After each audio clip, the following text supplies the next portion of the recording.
Hi friends, ಇದು ಒಂದು ಪಂಚೇಂದ್ರಿಯಗಳಿಗೆ ಖುಷಿ ಕೊಡುವ ತಿಂಡಿ.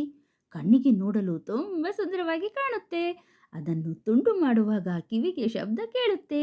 ಮೂಗಿಗೆ ಅಂದರೆ ನಾಸಿಕಕ್ಕೆ ಅದರ ಪರಿಮಳ ಆಹಾಹಾಹಾಹಾ. ತಿಂದಾಗ ನಾಲಿಗೆಗೆ ಬಹುರುಚಿ. ವಾಹ್ ವಾಹ್ ಕ್ಯಾ ಬಾತ್ ಹೇ ಅಂತೀರಾ. ಮಕ್ಕಳಿಂದ ಹಿಡಿದು ದೊಡ್ಡವರವರೆಗೂ ಇದರ ಸವಿಯನ್ನು ಅನುಭವಿಸಿದವರು ಇಲ್ವೇ ಇಲ್ಲ.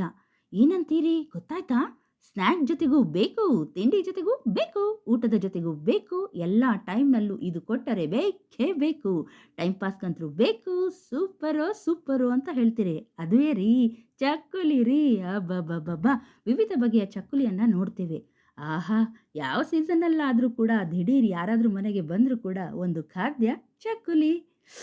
ಚಕ್ಕುಲಿಯ ಪುರಾಣ ಏನು ಹೇಳ್ತೀರಿ? ಅರೆ ಶಬ್ದ ಕೇಳ್ತಾ ಇದೆ. ನೀವು ಚಕ್ಕುಲಿ ತಿಂತಿದ್ದೀರಾ? ಓಕೆ ಓಕೆ ಓಕೆ ಓಕೆ, ನಾನು ತಿಂತೀನಿ.